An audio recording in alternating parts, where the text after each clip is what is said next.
मुस्कान Gautam. Digital बाल मेला में आप सभी का स्वागत है। पंचायत में बच्चों की सहभागिता बढ़ाने के लिए उठाएंगे जरूरी कदम। बाल प्रत्याशी विधायकों के सवालों का जवाब देते हुए कैबिनेट मंत्री ने किया वादा। हिमाचल प्रदेश के कैबिनेट मंत्री अनिरुद्ध सिंह ने शनिवार को बाल विधानसभा प्रत्याशियों से 2 घंटे संवाद किया। पंचायती राज व्यवस्था में बच्चों की सहभागिता से लेकर ग्राम पंचायत के विकास पर हुई गहन चर्चा में 200 बाल दावेदारों ने भाग लिया। इस संवाद सत्र का आयोजन बच्चों की सरकार कैसी हो अभियान के तहत किया गया था। सत्र की शुरुआत में हिमाचल के पंचायती राज मंत्री श्री अनिरुद्ध सिंह ने बच्चों के साथ अपना राजनीतिक सफर साझा किया और बताया कि कैसे वो राजनीति में आए। इसके बाद बच्चों के सवालों का सिलसिला शुरू हुआ, जो 2 घंटे से भी ज्यादा तक चला। गूगल मीट पर हुआ यह सत्र डिजिटल बाल मेला के सोशल मीडिया हैंडल्स पर लाइव किया गया। बता दें कि हिमाचल प्रदेश के 10,000 से ज्यादा बच्चे इन विशेष सत्रों से जुड़ चुके हैं। सत्र में बच्चों द्वारा पूछे कुछ सवाल इस तरह से हैं। अजमेर के अच्युतम तिवारी ने सवाल करते हुए पूछा कि पंचायती राज स्तर पर भ्रष्टाचार रोकने हेतु सरकार द्वारा क्या कदम उठाए गए हैं और साथ ही मैं आम नागरिक भ्रष्टाचार पर क्या कदम उठा सकता हूं। इसका जवाब देते हुए माननीय मंत्री ने बताया कि पंचायती राज व्यवस्था में भ्रष्टाचार पर लगाम लगाने के लिए सरकार जियो टैगिंग, ऑनलाइन कार्य प्रणाली और ऑनलाइन उपस्थिति का प्रयोजन लाई है, जिसके चलते ग्रामीण क्षेत्रों में हो रहे कार्यों पर नजर रखी जा सके। इसके साथ ही उन्होंने बताया कि आरटीआई के माध्यम से नागरिक अपने क्षेत्र में हो रहे कार्यों की जानकारी हासिल कर सकता है और कार्य मात्र पेपर पर होने पर अदालत या आधिकारिक विभाग में शिकायत कर सकता है। नमस्ते सर, मेरा नाम अच्युतम तिवारी है। मैं कक्षा 8वीं का छात्र हूँ। मैं राजस्थान के अजमेर में रहता हूँ। सर, मेरे आपसे 2 प्रश्न है। सर, मेरा पहला प्रश्न तो ये है कि कई बार जो ग्राम पंचायतें होती है वो सरकार से मांग तो 2-2 करोड़ 1-1 करोड़ रुपए लेती है, लेकिन काम वो 50 लाख का करती है या 75 लाख का ही करती है, और बचा हुआ जो पैसा है कई बार जो वहां के जो हेड्स होते हैं वो अपनी जेब में डाल लेते हैं।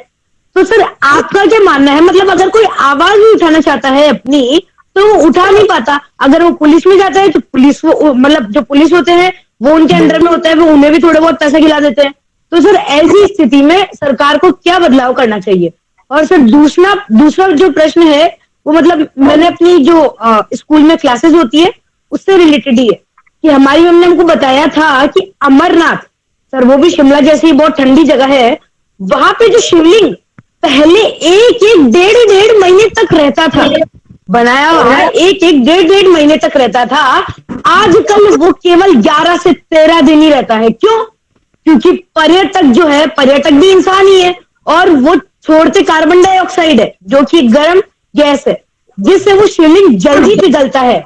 और इससे मेरा ये है कि सरकार जो है वो वहां के पर्यटक की संख्या जो है वो लिमिटेड क्यों नहीं करती है कि एक बार में केवल इतने ही पर्यटक जा पाएंगे। और सर, इससे जो है हमारी ओजोन लेयर को भी बहुत ज्यादा प्रभावित हो रही है ओजोन लेयर।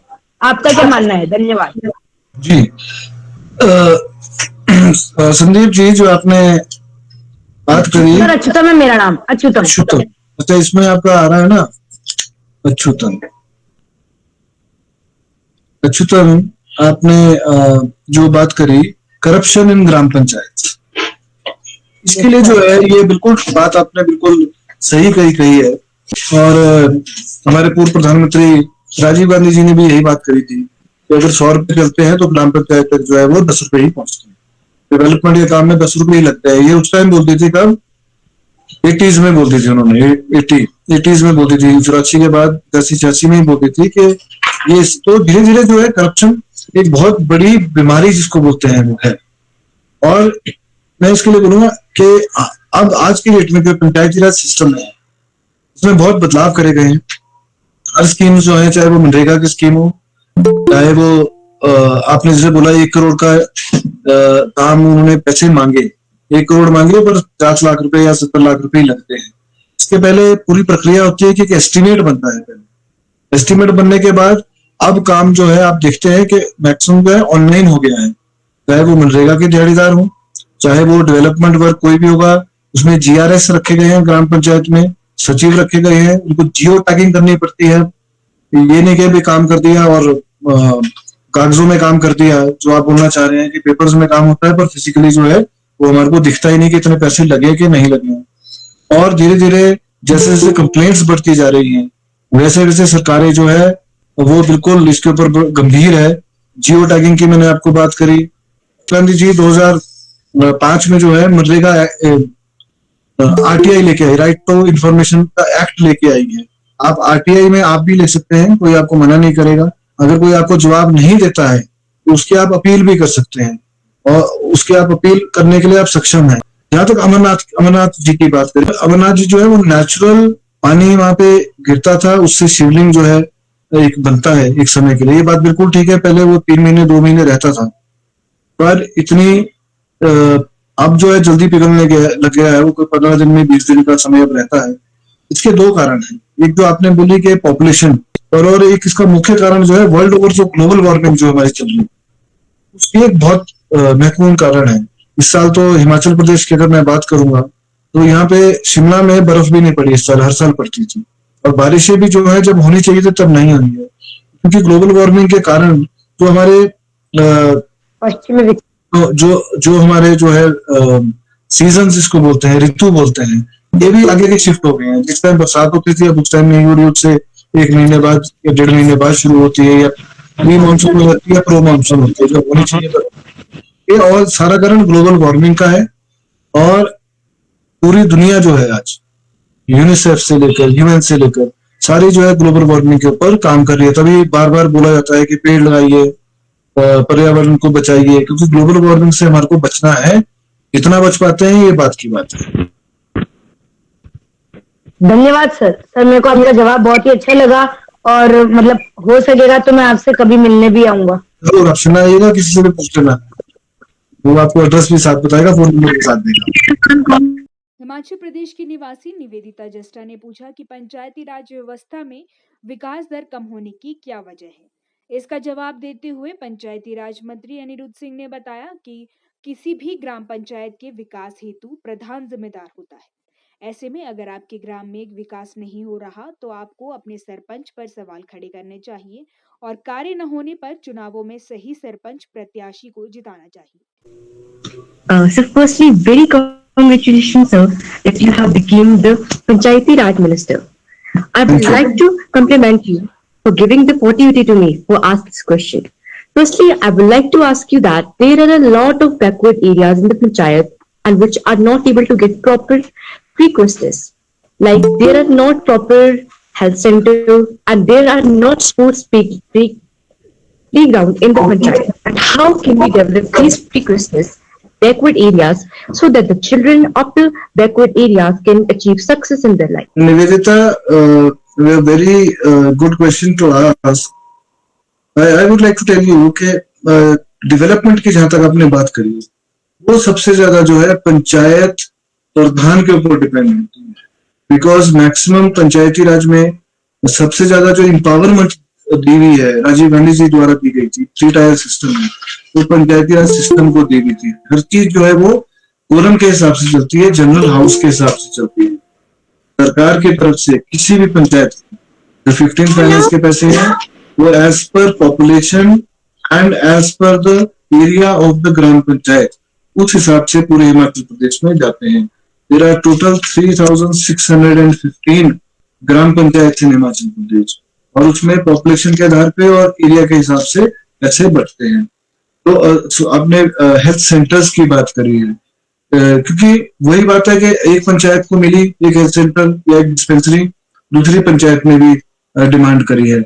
और इतनी जो है आज अगर हम बोले कि वित्तीय संकट जो प्रदेश में पैदा हुआ है वो इसी वजह से हुआ है, क्योंकि लोग देखते गए, मानते गए, और पॉलिटिशियंस जो मर्जी सरकारें रही हो वो उनकी डिमांड्स पूरी करती गई, परंतु उसके लिए इंफ्रास्ट्रक्चर पैदा नहीं किया पीछे से। लाइक हमारे पास हेल्थ सेंटर्स हैं पर डॉक्टर्स और नर्सेस की कमी है, उसमें इक्विपमेंट की कमी है, उसको पूरा करने के लिए सरकार कदम उठा रही है।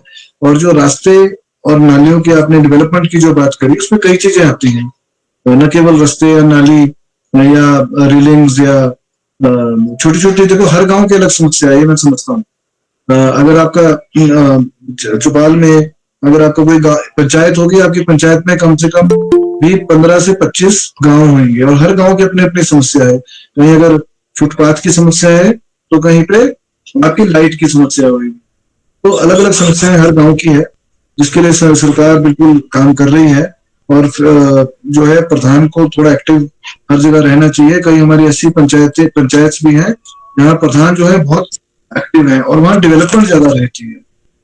और एक बड़ी दुखद बात है हिमाचल प्रदेश क्या पूरे हिंदुस्तान की, क्योंकि हम लोग पूरे देश में जो है घूमे हैं, जो पंचायती राज इलेक्शन होते हैं उसमें जब तक तो जीते नहीं तब तक तो ठीक है, एक बार जीतने के बाद कुछ लोग जो है नॉन एक्टिव हो जाते हैं, क्योंकि उनका उद्देश्य केवल जीतना था, काम करना नहीं था।